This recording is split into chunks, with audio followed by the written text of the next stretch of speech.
Hello and welcome to Furious Driving, and I have got an automotive confession of sorts to make. In all my years of car ownership, I've never owned a classic Mini until today, and naturally I've bought a concourse winning show car. No, I haven't. I've bought something which is going to set your teeth on edge just looking at it. So what I've done is bought my smallest ever car and my biggest ever project, because there's a little bit of work I need to do on this car. Okay, well, let's start off with what is it? So first of all, it's a Mini, but it's not just any Mini, it's a 1969 Morris Mini. And how do I know it's a Morris Mini? Because it says so on the boot. Now, being a 1969 car, it could be a Mark II or a Mark III, looking at the paperwork, but it's an October car, and I think looking at the various styling cues, like the bigger rear window, this is a Mark III. It's also a 998cc A-Series, and it's an automatic, which is not my personal choice, but we'll see where we go with that, because, well, we're going to have to do things to it anyway, so the gearbox and engine are probably going to have to come out for just rebuilding, so we'll see what goes back in there as to whether it stays an automatic or not.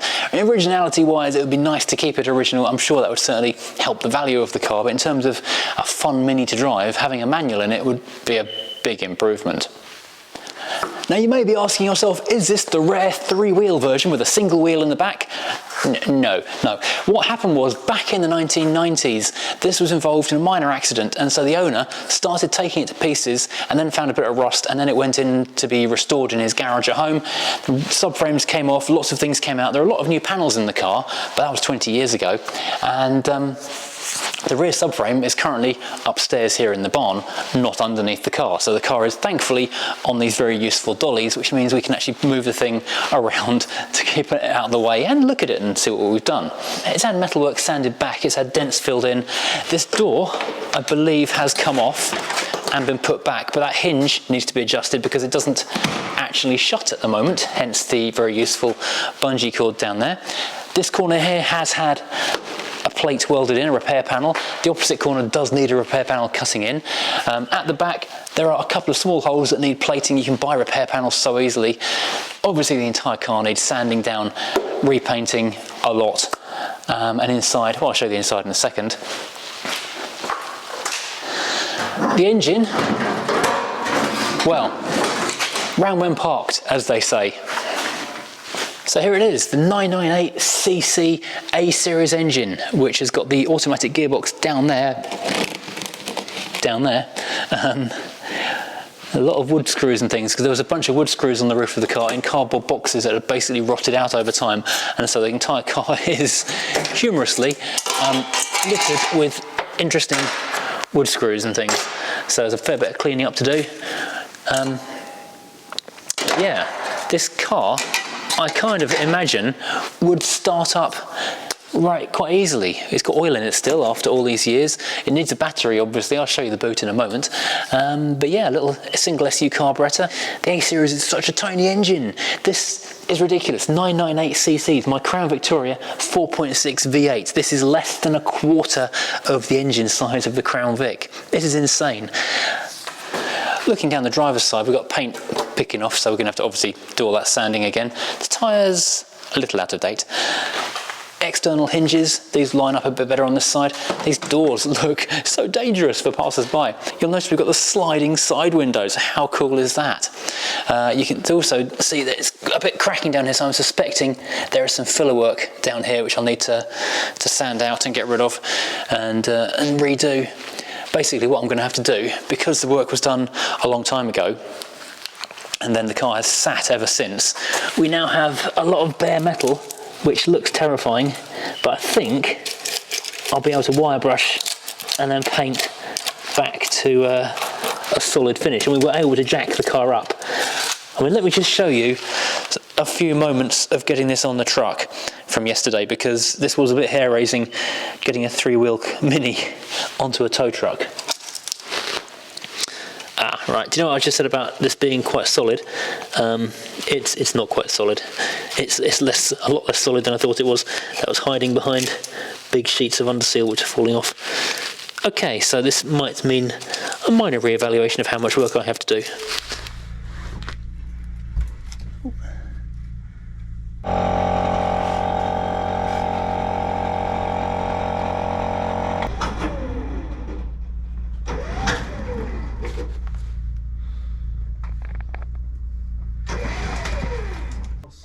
Okay.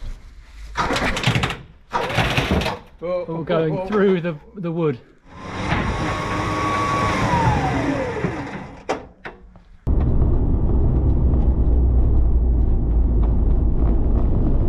Passenger side, I'm going to go out on a limb and say looks a little bit better.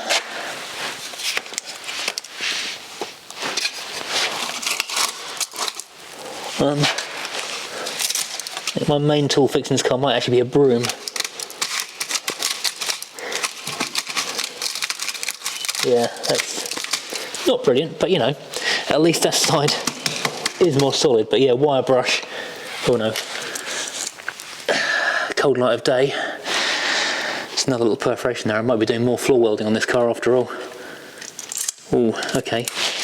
Do you know what, looking at that floor, I might actually make this tyre the first time I strip a car completely and send it off for dipping or blasting, because that looks worse than I was expecting.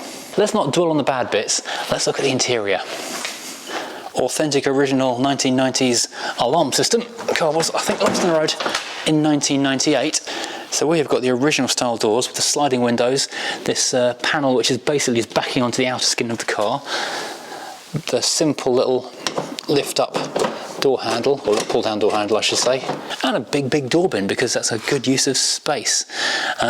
Inside we have got the red vinyl interior, which looks really rather nice in terms of colour, but we might need a little bit of repair on because that has time has not been kind to it basically. That's not glass, it's just plastic in the back, plastic bags that have broken down to nothing over the years. Red carpet, and we've got fantastic ceiling. I love that ceiling material with a little kind of gloss into matte fleck that a lot of the Austin Morris cars had back then. You will notice there's no window. We couldn't find the windscreen in the garage when we were getting out. We think maybe it got broken many years ago. So we have got the automatic gearbox down here, which may or may not survive as an ongoing thing. We've got the classic Mini centre dashboard with this big speedo, oil and temperature and the fuel gauge in the centre of the speedo itself. And again, you can tell it's a 90s last used car because got the audio line speakers in the front and those fantastic Goodman's pod speakers in the back. Also we have the little devil sticker, Mini Mad, and no fear, this car is a slice of 90s student life. I love it. Other little addition to this little two-pedal delight is this Mountney steering wheel. Whether I keep that or change it back to original is a question for another day. Other little addition in here, we've got an ammeter, so you can see if the battery's flat. I'm going to tell you that right now. It's not, because it isn't here. Okay, here is the boot. It actually does look quite solid in the boot. There's one area that doesn't look too bad, to be perfectly honest. Petrol tank is empty. Battery obviously absent. Yeah, the more I look at this car, the more it looks like a terrifying project. And down here we've got a bit of crust down here which needs sorting out. And this has been repaired already, but then over time in the garage the underseal's flaked off, so it's wire brushing back to solid again. And here on the driver's side it's much the same story. There has been some repair work done, but it was a long time ago and the underseal is not in the best of health. And the boot lid, which we've got down here, and as you can see it's a Mini 1000 automatic and it's a Morris and it's a Mini Mark II. Okay, I hadn't noticed that before. So I was sort of half under the impression it might be Mark III because it's got the larger rear window and also because the rear number plate is bolted rather than hinged, because the earlier cars this folded out to 90 degrees, so if you were travelling with a load in the boot the Mini number plate would flap down and that meant you could have your number plate read from behind even with the boot open. But I do rather love the fact it's a Morris rather than an Austin. Nothing against the Austins at all, it just makes it a little bit different. Heading upstairs we have got a new rear subframe for the car. This was bought, I say new, about 20 something years ago for it, so 25 years possibly. It is a new old stock, so never used. T-shirts and mugs, if you're ordering a t-shirt or mug it may take a day or so to get it shipped out because I've got to go and collect it from over here. Got a couple of bumpers because I noticed the front one is a little bit bent and the back one is not on the car, so that's them. Lots of new trim that was bought for the car. We've got repair panels that were bought for the car, never used. we've got the rear suspension, we're still going to need rebuilding, rear brakes. We've got these hydro-elastic gubbinses, which I don't know how you test one of these things to see if it's okay or not. I'll have to do a bit of research on this. Looking at replacements, that rubber bit that's dangling off down there, you can buy that relatively easily, not expensively either. If you want a new one of those though, it does appear to be horrifically expensive. So I'm hoping those are testable, savable, serviceable or something. Got the rear window for the side. Got a bag of odds and suspension components. There's lots to go through here. Got the tail lights, we've got some nice bits of trim. Yeah, that's all Alfa Romeo 145 that a friend gave me. So yeah, we've got a fair bit of stuff to go through. But what makes this car so interesting and so worth saving is the history. I'm going to grab a chair and talk you through some of the interesting stuff about this. So what makes Koi 814H so impressive is the story. This is the car as it looked, I think, in the mid-90s. It was in great condition back then, and you can see it's this light, it's called S brown on the order form. I don't know if that means soft brown, or stone brown perhaps, but yeah, lovely little colour. But we have got a nice bit of history with this car. I don't think that there is actually an instruction book with the car, but we'll probably figure things out. They're not that difficult. First of all, we have got the receipt from the car from Eustace Watkins Limited, sole London distributors of Wolseley cars in 1969. They were in London Road, Croydon. Now, on the 2nd of October 1969, order number 4/116-19999 went through for and this is literally reading the invoice here, one new Morris Mini Auto, brackets 1000, to manufacturer's standard specification, £570, no shillings, no pence. Colour, S beige, trim, red.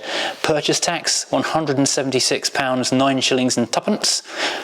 And then they added S&F static seat belts, so that was an option fitted to the car. To carry out under seal, £12, 10 shillings. It was £8.10 for the seat belts.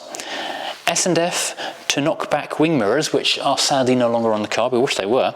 4 gallons of Shell economy, £1, 4 shillings and 4 pence. Delivery charge, £9, blimey, and 5 shillings. Number plates, flex white, £3, 15 shillings. Registration tax for 12 months, £25. So it's interesting how tax has gone up in some cars and down for others. Less special discount of £35, deposit of £50.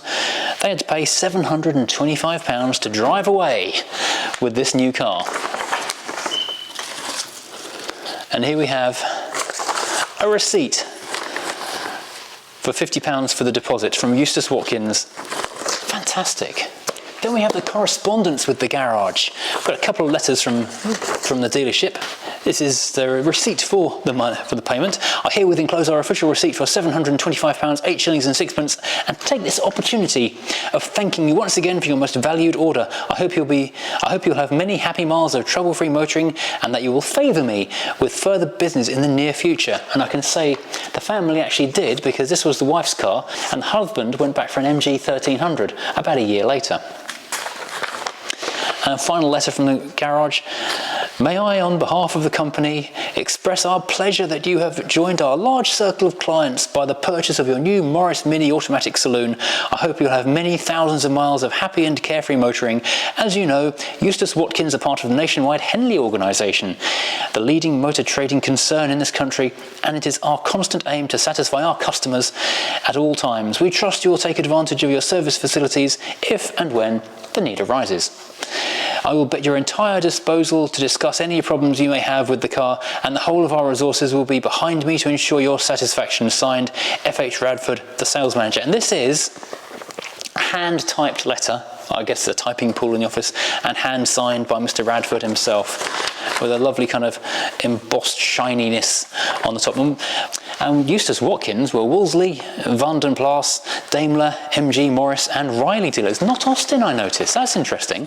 So you could buy a Morris Mini from them, but not an Austin Mini. Curious. And here we have the order form for the car on the 8th of October 1969. Now, we are lucky to have all of this information, but that is because the car is a one family owned car from new. The lady who bought the car brand new in 1969 was the mother of the gentleman I bought the car from just a couple of days ago. When the car was first picked up from the dealership, he drove it home from the garage because on that first day she was nervous to drive her new toy. When she eventually gave up driving a number of years later, he took over using the car, but the car stayed in her name on the logbook, so one owner from that point. It wasn't until 1987 that there was a change on this, when it got passed down to his oldest daughter to use to learn to drive in, and it was kind of put into her name, and she used it to learn to drive in. She also learned a manual, so she took a test in a manual. And then a couple of years later, the younger sister got the car signed over to her, I guess as like a learning to drive present as well. So there are only 3 names on the logbook, and they're all within the same family, and it's only the same group of people who've been driving it its entire life. And it was on the road all the time until 1998, I believe, when it was hit by another car and then taken off the road to start a restoration, which obviously was never finished. And other interesting bits of paperwork we have in here are this little book, which has got right up until the 1988 of every fill up, where, how much, where from. Amazing how much it costs. And here we have purchased on the 2nd of October 1969, brackets new, with 38 miles on the clock. Morris Mini Automatic. Fantastic. What a slice of history. It's such a pretty little car that just needs to be put back into one nice piece. So now we have the big question: what's going to happen? How quick am I having it done by Christmas time? Well, I don't want to break it. I think it's far too good a car to be breaking into pieces. I always say that, and everyone says, no, it's ridiculous, you're mad, you shouldn't do it. But it's got an amazing story to it, amazing history. One family owned from new, even the receipt from the dealership. Everything is here for the wonderful backstory of Koi. And the other thing is, the guy I bought this from, he's not well. They did ask if it'd be possible for me to try and put the car back into one piece and show it to him again on the road. So if I'm able to do that and bring the car back to show him, that would be fantastic. Next time we feature this car, I'm going to have to start stripping it down. I'm going to have to get all the paint off, all the interior out, and then see exactly what we're looking at. Because although the welding has been done in the past, it was a long time ago, and the rust-proof paint has fallen off. So I need to know how rusty and where and how bad. I suspect it's going to be worse than I was hoping for. When I looked at it in the garage, it didn't look too terrible, but looking at it here, in this sort of clean, dry environment, it does look a bit scary. So we might have a bit of work to do on this car, but it's only metal, and anything made of metal can be fixed. And being a Mini, you can basically buy every component off the shelf. I could build a new one from scratch if I wanted to. It might actually be easier, to be perfectly honest. So sills, floor pans, doors, bonnets, balances, you name it, it's all available off the shelf. So yeah, we can make this happen. Anyway, I hope you enjoy this new project which has joined the fleet. If you would like to see where this goes, then make sure you hit the like and subscribe buttons, and if you want to help support the channel, sort of funding buying the bits for this car, head over to furiousdriving.co.uk where you can find mugs, hats, badges, stickers and all sorts of other things. Oh, magnets, lots of fridge magnets. Anyway, thank you for watching. I hope you don't think I'm clinically insane, because everyone else does. I'm sure it'll be fine. Thanks for watching. I'm going to go cry in a corner now. And finally, the best bit about this being a Mini, as in a mini, is it can tuck itself into that little corner and there's still room to park a full-size car here in the middle. I think actually if I were to push the coupe back further under the shelf and the Alpha back, well, forward another foot or so, which it would also do, I could fit the R8 Tourer in there, which is the biggest car apart from the Volvo that I fit in here, maybe even the Freelander. So it's amazing. It's another 5th car in the barn without taking really any much more space.